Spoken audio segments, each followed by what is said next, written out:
পৃথিবীতে একমাত্র শাসক যে নিজেকে স্বৈরাচার হিসাবে দাবি করেন বা ফ্যাসিস্ট হিসাবে তিনি নিজেকে স্বীকৃতি দিয়েছেন যে হ্যাঁ আমি শাসক, স্বৈর শাসক। আমরা হাদি ভাইয়ের উত্তরসূরি। সুতরাং যেসব ডিসিএসপিরা আবার 14-এর মতো, 18-এর মতো, 24-এর মতো ব্যালট বাক্স ছিনতাই করার চিন্তা করছেন, আমি সবার কাছে, আমার জন্য, সারা বাংলাদেশের মানুষ এবং বাঙালি জাতির কাছে আমি আমার দ্রুত আরোগ্য হওয়ার জন্য তাদের কাছে আমি দোয়া কামনা করছি। তারেক রহমানের বিরুদ্ধে আইনি পদক্ষেপ নেওয়া হতে পারে, আইনি ব্যবস্থার মুখোমুখি হতে পারেন তারেক রহমান, তারেক বিন জিয়া। নির্বাচনী প্রচারণা শুরুর প্রথম দিনেই জামায়াত প্রমাণ করেছে তারা বড় মাঠের বিশ্বমানের প্লেয়ার।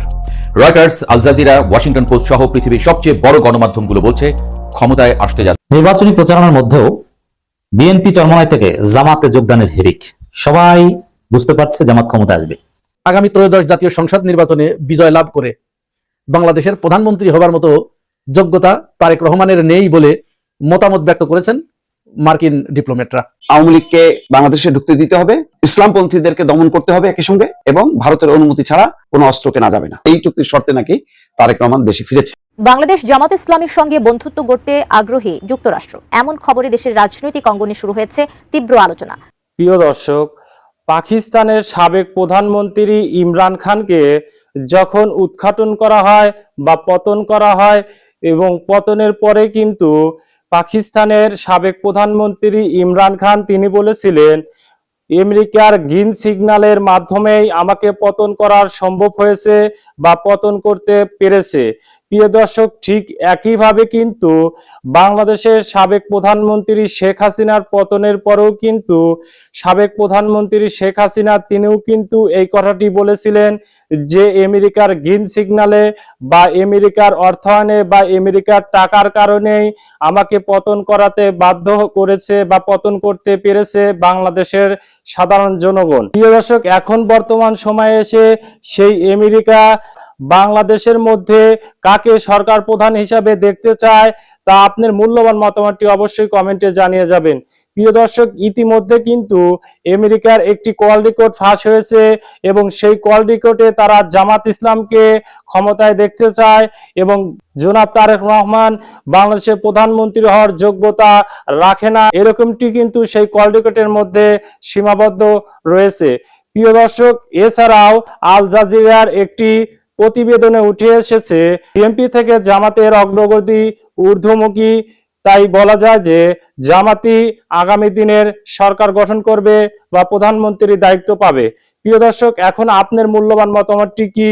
আল জাজিরা যে নিউজটি প্রতিবেদন করেছে এই নিউজটিকে কি আপনি সমর্থন করছেন তা অবশ্যই আপনি মূল্যবান মতামতটি জানিয়ে যাবেন। প্রিয় দর্শক, এরই সাথে সাথে আরো যে ভিডিওর বাকি অংশগুলো দেখিয়ে শুরু করেছিলাম সেই ভিডিওর বিস্তারিত আলোচনা দেখে আসি। তবে তার আগে বলি, যারা এখন এই চ্যানেলটি সাবস্ক্রাইব করেননি তারা সাবস্ক্রাইব করে পাশে থাকা বেল আইকনটি বাজিয়ে দিবেন, আর যারা ইতিমধ্যে চ্যানেলটি সাবস্ক্রাইব করে রেখেছেন তাদেরকে অসংখ্য ধন্যবাদ। তো চলুন দর্শক, আমরা একটা লাইক দিয়ে ধারাবাহিকভাবে ভিডিওর সকল বিস্তারিত আলোচনা দেখে আসি।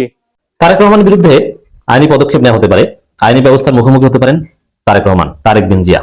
এখন তাকে কি তারেক বিন জিয়া বলবো, যেন মুফতি তারেকুর রহমান লন্ডনী বলবো, না বিলেত ফেরত মুফতি বলবো, মানে এটা চিহ্নিত করা মুশকিল আসলে তিনি কি। যাই হোক, এই মৌলানা তারেকুর রহমানই, মুফতি তারেকুর রহমানই আইনি পদক্ষেপের মুখোমুখি হতে পারেন। তারেকুর রহমানের করুণ পরিস্থিতি দেখে পুরো জাতি অবাক যে এই কোন নেতা, ইন্টার পাস হলেও তো ভালোভাবে পড়াশোনা করলে কিছুটা জানার কথা, কিছু জানে না। দিনে দুপুরে প্রকাশ্যে নির্বাচনী আচরণবিধি লঙ্ঘন করছে, জানেন না, আচরণবিধি পড়ে দেখেন নাই, পড়াশোনা করেন না। আসলে বড় লোকের ছেলে, প্রেসিডেন্ট প্রধানমন্ত্রী ছেলে, জীবনে ফাঁকিবাজি করেছেন, পড়াশোনা করেন, বই নিয়ে বসেন নাই, পড়তে বসেন নাই, টেবিলে বসার অভ্যাস নাই। কিতাব নিয়ে বসা, মোতালা করা, স্টাডি করা, গবেষণা করা, এটা যে কতটা কঠিন আমরা জানি। বিশেষ করে যারা পিএইচডি করেছেন, থিসিস করেছেন, তারা জানেন যেটা কতটা কঠিন, কতটা ধৈর্য থাকতে হয়। এখন প্রেসিডেন্টের ছেলে, প্রাইম মিনিস্টারের ছেলে বই নিয়ে বসেন নাই, বুঝেন না কিছু। এই জন্য বাপ ভালো ছিল, অনেক কষ্ট করে পড়াশোনা করাইতে পারেনি, করছেন সর্বোচ্চ ইন্টার পাস সেনেটনে।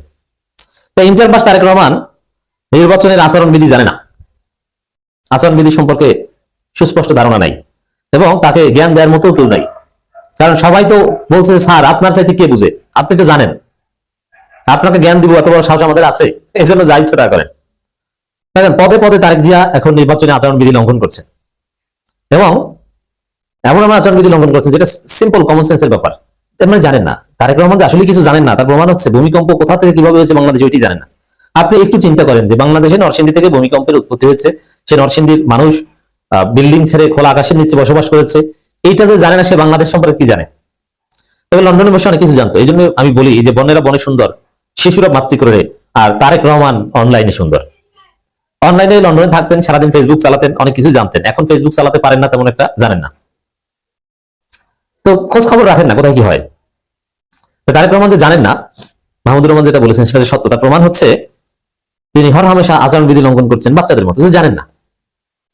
তো দর্শক, দোয়া মাহফিলে নির্বাচনী প্রচারণা শুরুর আগেই ফ্যামিলি কার্ড পকেট থেকে, একটা ভুয়া ফ্যামিলি কার্ড যেটা পকেট থেকে বের করেছেন, ওটা তো ভুয়া, এতে তো কোনো সন্দেহ, ওটা তো বিএনপি স্বীকার করে ওটা ভুয়া, মানে স্যাম্পল মানে ওটা তো অরিজিনাল না।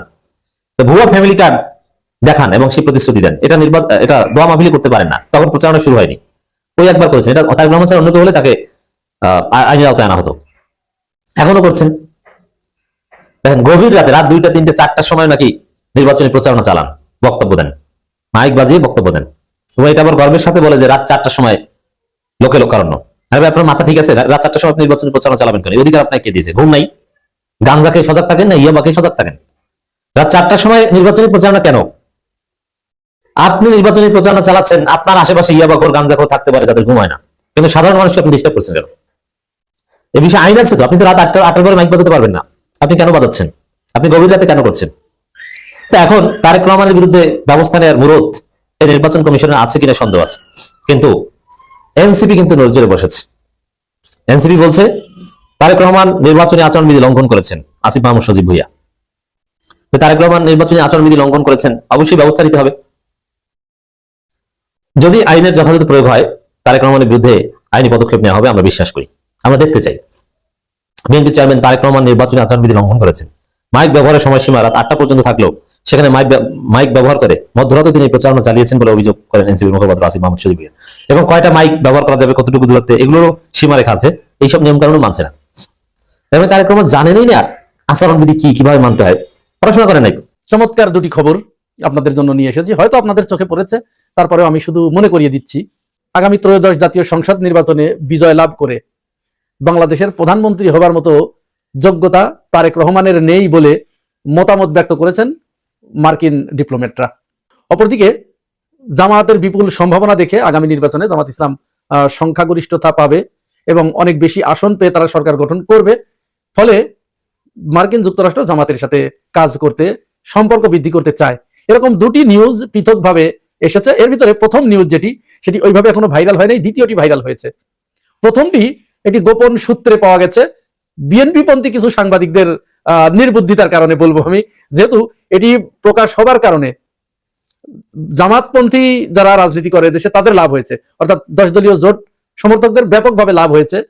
কিন্তু বিএনপির যে কত বড় ক্ষতি হলো, এবং বিশেষ করে যারা ওই সাংবাদিক যারা এইটার সাথে জড়িত, যারা এই ক্লিপটি লিক আউট করেছে, তাদের যে কত বড় ক্ষতি হলো তারা এটি বুঝতেই পারে নাই। তাহলে বিষয়টা আসেন আমরা একটু পরিষ্কার করে বোঝার চেষ্টা করি। মার্কিন যুক্তরাষ্ট্রের এম্বাসিতে বাংলাদেশি কয়েকজন সাংবাদিক, সব কিন্তু বিএনপি পন্থী, এরা একটা বৈঠকের সময় গোপন ভাবে ভিডিও করে। এটি কারো জানা ছিল না, ওই ডিপ্লোম্যাটদেরও জানা ছিল না, কূটনীতিকদেরও জানা ছিল না। তারা গোপন ভাবে কথোপকথনগুলো ওই অফিসের, অর্থাৎ আনঅফিসিয়াল যে কথোপকথন, প্রোগ্রাম শুরুর আগে বা অনুষ্ঠান শুরুর আগে ব্যক্তিগত পর্যায়ে যে সমস্ত কথাবার্তা হয়, এইগুলো তারা গোপনে ভিডিও ধারণ করে। এরই একটি পর্যায়ে মার্কিন কূটনীতিকরা তারা এরকম গল্পের ছলে বলছিলেন যে তারেক রহমান আগামী নির্বাচনে যদি প্রধানমন্ত্রী হয় তাহলে তিনি প্রধানমন্ত্রী হবার মতো ম্যাচিউরিটি তার ভিতরে এখনো আসে নাই। তারা এইটি আবার বলেছেন দুটি কারণে। সেটা হচ্ছে তিনি নির্বাচনের শুরুতে 22 তারিখে যে বক্তব্যগুলো দিয়েছেন, এই বক্তব্যের ভিতরে কোনো ক্যারিসম্যাটিক নেতৃত্ব ছিল না, নতুন কোনো কিছু ছিল না, গতানুগতিক পুরনো ধাঁচের যে পুরাতন কথাগুলো, ধার করা কথা, এগুলোই ছিল।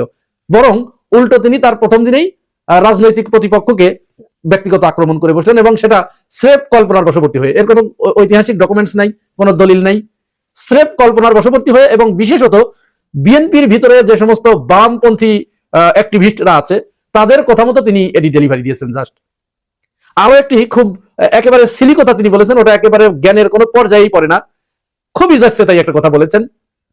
এই কথাতে মার্কিন যুক্তরাষ্ট্র এবং তাদের কূটনীতিকরা, বিশেষ করে পশ্চিমা কূটনীতিকরা মনে করছে যে তারেক রহমানের ভিতরে রাষ্ট্র পরিচালনার মতো ম্যাচিউরিটি এখনো আসে নাই।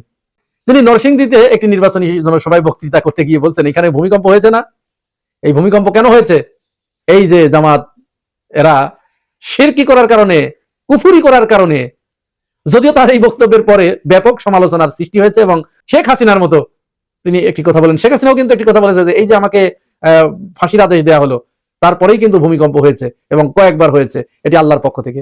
আর তারেক রহমানও ঠিক শেখ হাসিনার ওই কথাটাকেই কপি করে বললেন যে এই যে ভূমিকম্প হলো এটি জামাত ইসলামের শিরকের কারণে, তাদের কুফুরি কথাবার্তার কারণে, কারণ তারা জান্নাতের টিকিট বিক্রি করছে। এই জান্নাতের টিকিট বিক্রি আমি গতকালের ভিডিওতেও আপনাদেরকে দেখিয়েছি যে বিএনপির পক্ষ থেকে এটি আমরা শুনেছি, তারাই মূলত জান্নাতের টিকিট বিক্রি করছে, জান্নাতের কথা বলছে। তারেক রহমানের নাম নিলে মুখটা পবিত্র হয়ে যায়, জিয়াউর রহমানের নাম নিলে মুখটা পবিত্র হয়ে যায়, হ্যাঁ, অমকের বাড়িটাকে আমরা পবিত্র মক্কা মনে করি, ইত্যাদি ধরনের কথাবার্তা বিএনপির ভিতরে আমরা শুনেছি, বিএনপির বিভিন্ন পর্যায়ের নেতাকর্মীদের মুখে শুনেছি। জামাতের কোন নেতা বলেছে যে আমরা এই যে জান্নাতের টিকিট বিক্রি করছি বা সেই টিকিট, এই যে টিকিট কাউকে দিয়েছে এরকম কেউ দেখাতে পেরেছে? বিএনপির কেউ একজন দেখাক যে এই যে জামাতে এই টিকিট দিয়েছে আমাকে, ভোট দিলে পরে জান্নাতে যাওয়া যাবে, এই সেই জান্নাতের টিকিট।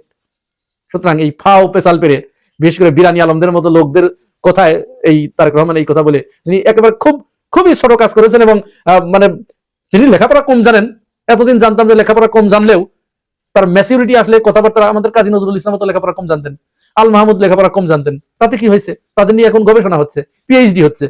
যাই হোক, এই কথা বলার পরে যখন মার্কিন যুক্তরাষ্ট্র ওইভাবে মতামত ব্যক্ত করলেন যে তাকে আমরা এই মুহূর্তে যোগ্য মনে করছি না, এইটা আবার বিএনপি পন্থী কিছু সাংবাদিক তারা যে ওই গোপন কথাবার্তাকে বাইরে ক্লিপ আকারে ছেড়ে দিয়েছে। এতে যেটা ক্ষতি যেটা হলো, এটা জামাত ইসলাম তো এটার প্রচারণা চালাবে, তারা খুব স্বাভাবিক। এবং পরবর্তীতে আরেকটা নিউজ বের হয়েছে, মার্কিন যুক্তরাষ্ট্র জামাতের সাথে কাজ করতে চায়, বন্ধুত্ব করতে চায়, এই নিউজ আমি দিয়ে দিচ্ছি সবগুলো। প্রিয় দর্শক, আমি আশা করছি ভিডিওটি সম্পূর্ণ মনোযোগ সহকারে দেখেছেন, সেই সাথে ভিডিও সম্পর্কিত কোনো তথ্য বা মতামত থাকলে কমেন্ট বক্সে জানিয়ে যাবেন। আজকের মতন এখানে শেষ করছি, ফিরে আসছি আগামী দিনে নতুন একটি টপিক নিয়ে। সে পর্যন্ত সবাই ভালো থাকবেন, আল্লাহ হাফেজ।